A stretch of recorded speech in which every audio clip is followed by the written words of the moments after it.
ଆପଣ ବୁଦ୍ଧିମାନ କି ନୁହଁ କେମିତି ଜାଣିବେ? ବୁଦ୍ଧିମାନ ଲୋକଙ୍କ ମଧ୍ୟରେ କିଛି ବିଶେଷ ଗୁଣ ଦେଖିବାକୁ ମିଳେ।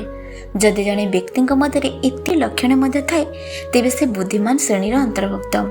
ଲକ୍ଷଣ 1, ନିଜ ସହ କଥା ହେବା।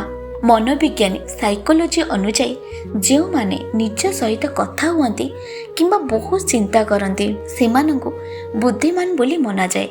ସେମାନଙ୍କର ଫୋକସ୍ ବହୁତ ଭଲ ଥାଏ ଏବଂ ସେମାନେ ସମସ୍ୟାର ସମାଧାନ କରି ନିଜର ଲକ୍ଷ୍ୟ ହାସଲ କରିବାର କ୍ଷମତା ରଖନ୍ତି। ଲକ୍ଷଣ 2, ଜିଜ୍ଞାସୁ ପ୍ରବୃତ୍ତି। ଏହି ଲୋକମାନେ ନିଜ କାମ ସମ୍ବନ୍ଧରେ ଅଧିକ ପ୍ରଶ୍ନ ପଚାରନ୍ତି।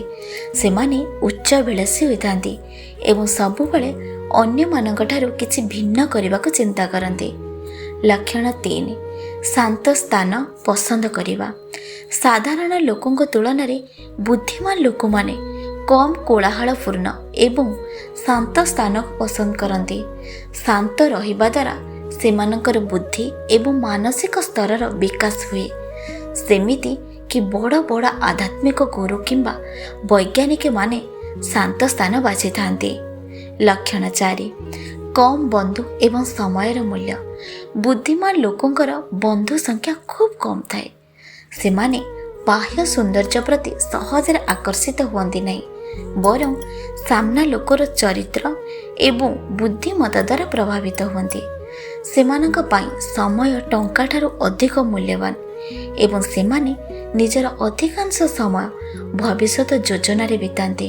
ଲକ୍ଷଣ 5, କମ୍ କଥା ହେବା। ଏହି ଲୋକମାନେ ଖୁବ୍ କମ୍ କଥା ହୁଅନ୍ତି ଏବଂ ସେମାନଙ୍କର ଉତ୍ତର ସବୁବେଳେ ସଠିକ୍ ଏବଂ ସନ୍ତୁଳିତ ହୋଇଥାଏ। ଏହି କାରଣରୁ ଅନେକ ସମୟରେ ଲୋକମାନେ ସେମାନଙ୍କୁ ଭୁଲ ବୁଝି ଅହଙ୍କାରୀ ବୋଲି ଭାବି ନିଅନ୍ତି। 5ଟି ପଏଣ୍ଟ ମଧ୍ୟରୁ ଆପଣଙ୍କୁ କେଉଁ ପଏଣ୍ଟ ଭଲ ଲାଗିଲା ଏବଂ ଆପଣ ଯଦି କିଛି ଜାଣିଛନ୍ତି ବୁଦ୍ଧିମାନ ଲୋକଙ୍କର ଗୁଣ, ତେବେ ଆପଣଙ୍କର ରାୟ କମେଣ୍ଟରେ ଦେଇପାରିବେ, ଯାହାଦ୍ୱାରା ଅନ୍ୟ ଲୋକମାନଙ୍କୁ ମଧ୍ୟ କିଛି ଫାଇଦା ମିଳିପାରିବ। ଜୟ ଜଗନ୍ନାଥ ଲେଖିବାକୁ ଭୁଲିବେ ନାହିଁ। ଜୟ ଜଗନ୍ନାଥ।